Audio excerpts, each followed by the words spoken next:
Everyone, and thank you for joining us for Day 2 in Cyber Science 2021. Our theme today is Advancing Cybersecurity Education in a Post-COVID World. I'm personally very interested in the different talks that we'll have today, and I'm looking forward to all the presentation. And I'm also reminding you of the keynotes that we'll have today, so don't forget to tune in for these as well. So without further ado, I'd like to leave the stage to Dinesh Mohanty to start with the presentation of Intelligent Intrusion Detection Systems for Smart Grid Applications. The floor is yours. Yeah, hello everyone. Thank you Anna, for introduction. So is my screen visible? Can someone just a second? Let me share. Yeah, like is my screen visible now? Yeah, we can see your screen. Yeah. Yeah. So again, good morning everyone. I am Dinesh Mohanty. I'm here to present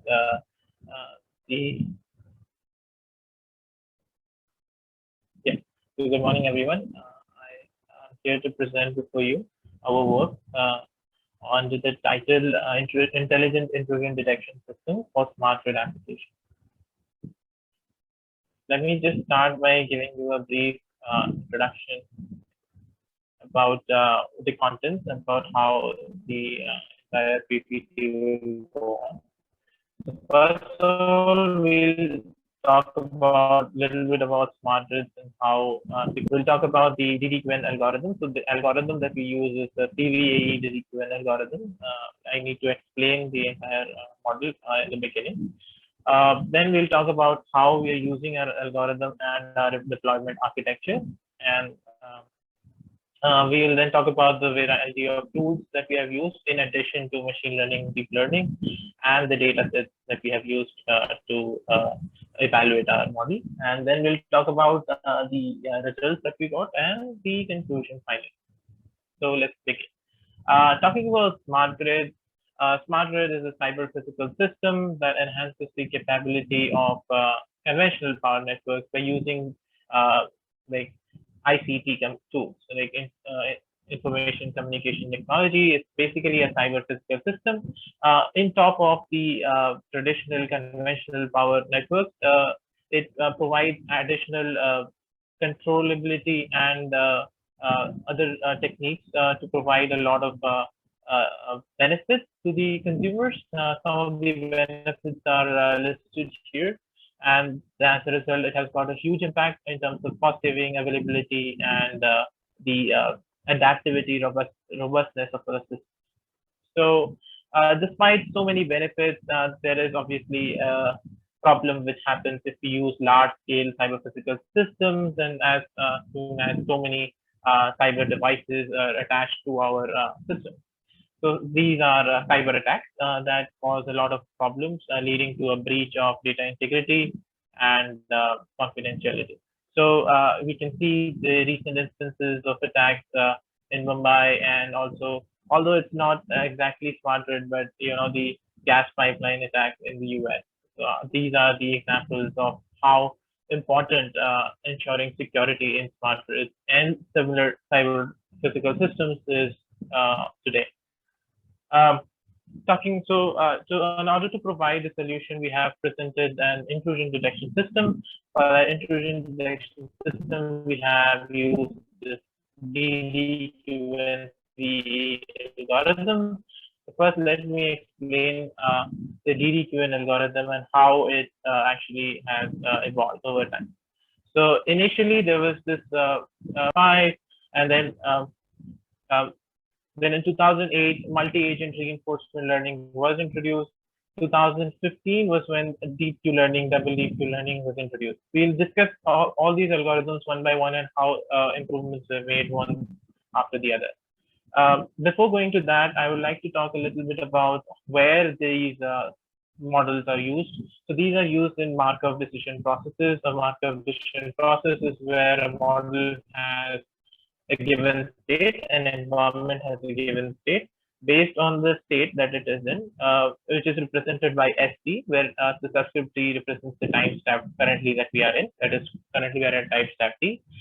Based on the state ST, the model evaluates and takes an action AT, which is denoted by A subscript T. Based on the action that is taken at a given state, we reach to the next state, which is the ST plus 1. And we get a reward because of the action that we have taken. The reward can be positive, the reward can be negative, and it can like vary in magnitude as well based on how good the action taken is.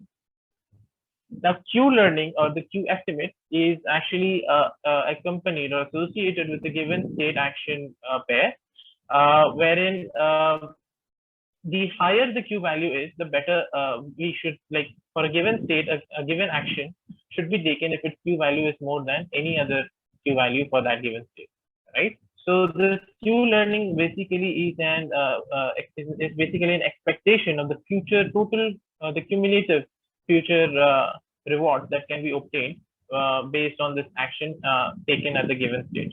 So we try to approximate that by using this temporal difference equation.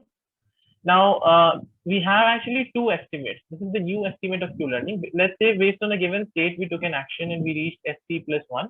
Now, the maximum of all the Q values for that given ST plus 1 state that is the maximum value of the Q learning, that of the maximum Q value that can be achieved by reaching the next state. And the reward RT, the sum of these two gives us a newer estimate for our Q learning. Now, this minus the previous estimate is the temporal difference equation. This is called temporal difference because previously we had calculated when we were previously in this given state and taken this action, this Q value is now changed because we are in a different time, right? We have again moved forward in time and we have reached the same state. So this is just the temporal difference equation. Now, when our aim is to minimize this temporal difference equation over a period of time, as a result of which this Q value will not change over a period of time, and our model has learned the environment so nicely that it has figured out all the Q values, and there will be no more change in the Q value. This is what Q learning is. Now, Q learning is fantastic. It does the work properly, but the only problem is that for Q learning, we need to store a Q value for every given state and action pair. Now, this is okay when we are talking about small environments, which has like lesser amount of states and small action pair sample space.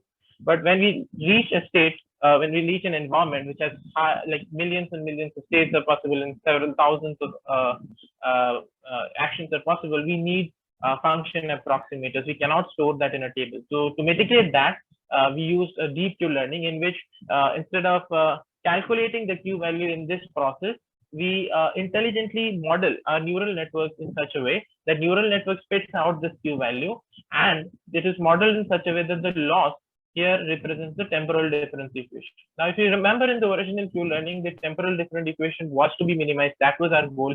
So here the same goal is achieved by using neural networks.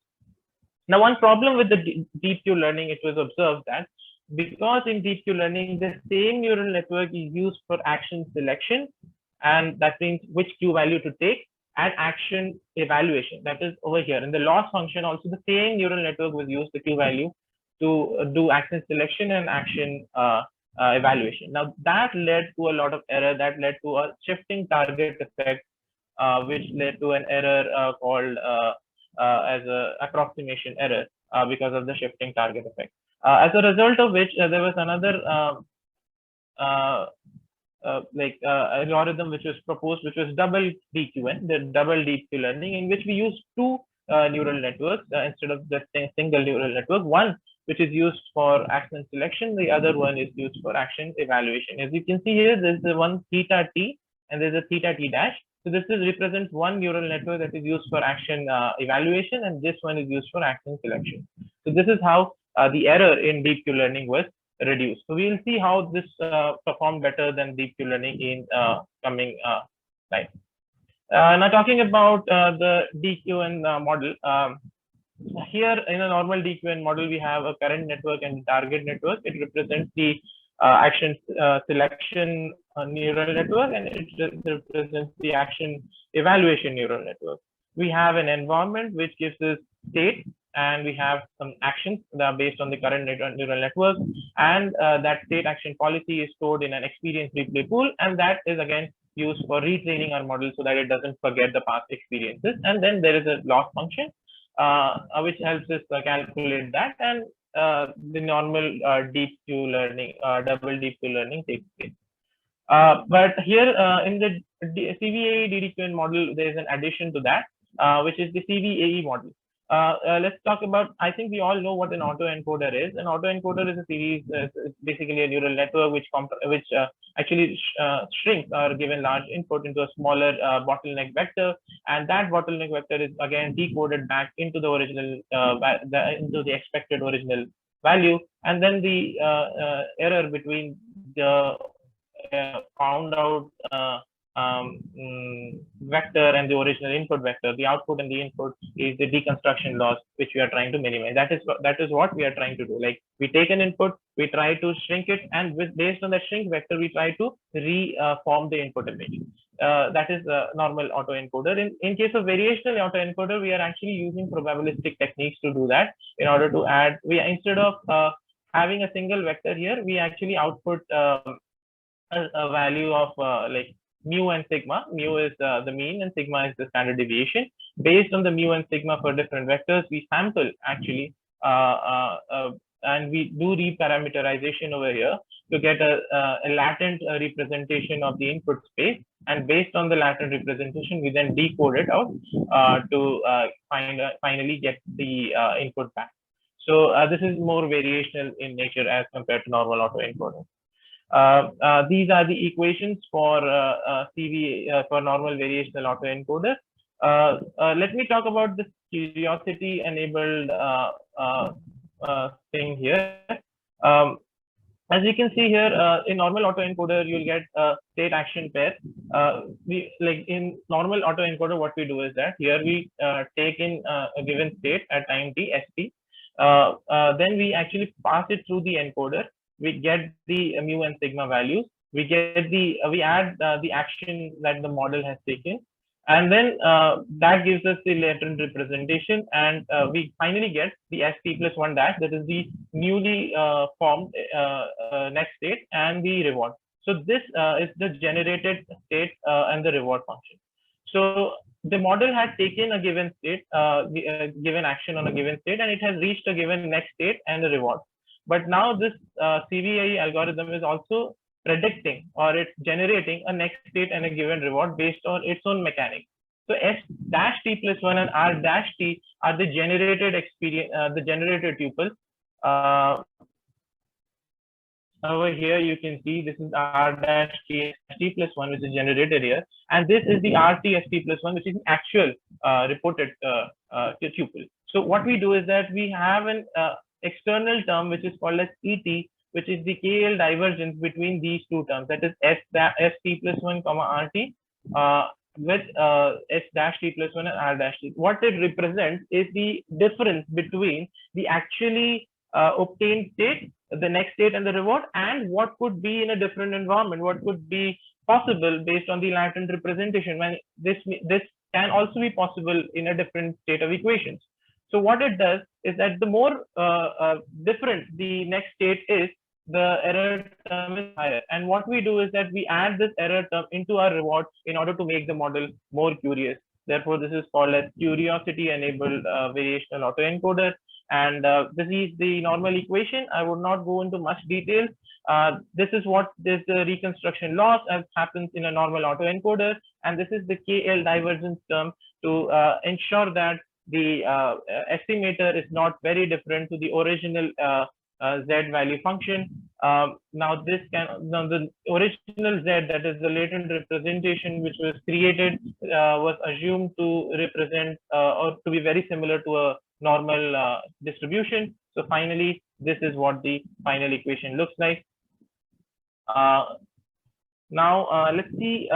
So we understood how the model functions. Like we have a current network, we have a target network. From the environment, the state is inputted, and the action is obtained from the DDQN. Now that tuple is sent to the experience replay pool, and which again is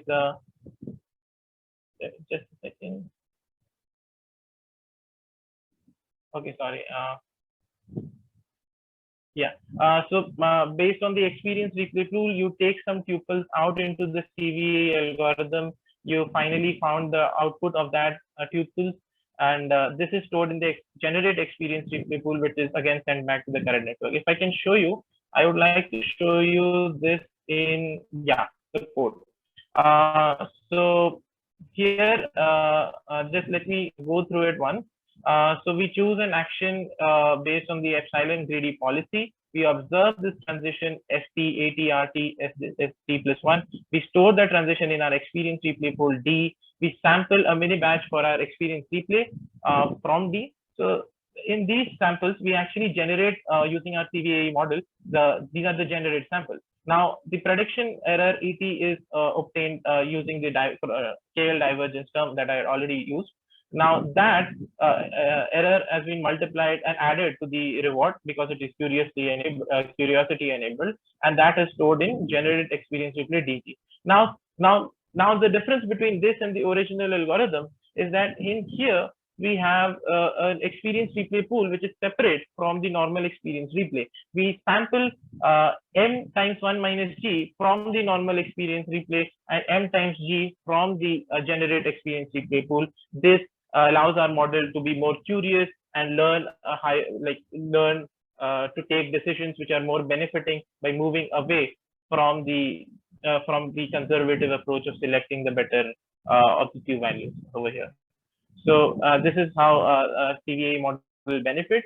As a result of this, we can see that these are all the red line represents the normal DDQN model.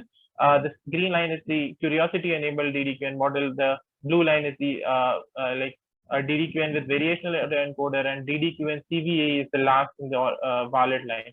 As we can see, the violet line is much higher in most of the 2006 games that we had tested upon. As a result of this, we can see the CVA DDQN model works better than the other previously DDQN model. So this is our deployment architecture. As we have already explained, we have a target queue network and a current queue network. One is for deciding the actions and the other one is for estimating the losses. The input layer is sending the vector into the current queue network, which gives us the two Q values, Q1 and Q2, and that goes into the policy, which is actually the difference between the two passing through a sigmoid function. And after going through a threshold, it represents if it is attack or not. So these input variables are nothing but the network parameters, IP addresses and stuff. Then we also have the memory dump. We have other hypervisor parameters as well. So there is again a target queue network which is used for getting the actual which again is used for getting the loss, and which is back propagated to the current queue network. The values in the target queue network are just copied from the normal queue network after a few iterations, let's say 15 or 32 iterations. Now this is the again the CVA model enhancement which is done here. This is the variational autoencoder. This is exactly the same which I had presented before. So it takes an input, does gets mu and sigma values, does reparameterization tricks, and we get the output based on variation. And then here is the experience replay pool. This is the experience replay pool. We get experience tuples, passing it through the CVA algorithm. We get the generated tuples, and then sampling is based m into 1 minus g times from here and m times g times from here. So this is how our model learns. Again, let's move on to the deployment architecture. Now here is the deployment architecture. We use the network packet information currently. We capture the packets that are in the PCAP format. We do flow-based analysis. To get the flow-based information, we do the pre-processing and we send it down to the DDQN model. This is the agent network, and there is this actual result that we get obtained from the administrative network, from the environment. Then based on the actual result, and the given result, we store that in an experience replay pool, and this is where the actual generation takes place. Here in the central IDS site is where the variational autoencoder remains, and it generates the generate experience replay, and the sampling is done over here. So that's it. And then we talk about TriAnalyzer. Now comes about tools and the data sets that we have used. This is the TriAnalyzer tool. I'll be using this tool to explain one of the data sets. Now, one of the major problems that we faced while trying to like create a model for the smart grid environment was that there was no smart grid dataset available initially. So we had to find out a dataset which is publicly available and as close to a smart grid in terms of the variation in the data and the amount of data, the magnitude and the variegatedness. So we found this ISOT CID dataset. It was the first publicly available cloud-specific dataset. It has a size of 8 terabytes, and it consists of a variety of sources like network traffic, system logs, CPU performance, and all such things. So we used this dataset, and this is like a real-world dataset because it was collected at various cloud layers of the OpenStack-based production environment of Compute Canada cloud service provider. So this is one of the datasets, and the other dataset was the NSL KDD dataset, which is now one of the benchmark datasets. We had to actually compare our work. We had to ensure that our work can be compared to previous work, so that for that we used an NSL KDD dataset to finally find out what the results were in comparison to the previously produced models or offered models. So this is a brief description of the dataset. Now, I will like to explain about this TriAnalyzer. This TriAnalyzer tool was used to pre-process the output of this ISOT CID dataset. We were actually able to get 1.8 GB of relevant output flow-based JSON information from about 8 terabytes of datasets, which we used to train and test our model on. In this NSL KDD dataset, now, one of the features of this dataset is that it has got different attacks on several days, which I'll be explaining you in the results section. Here in the NSL KDD dataset, we also I'll explain it in the results section. Okay.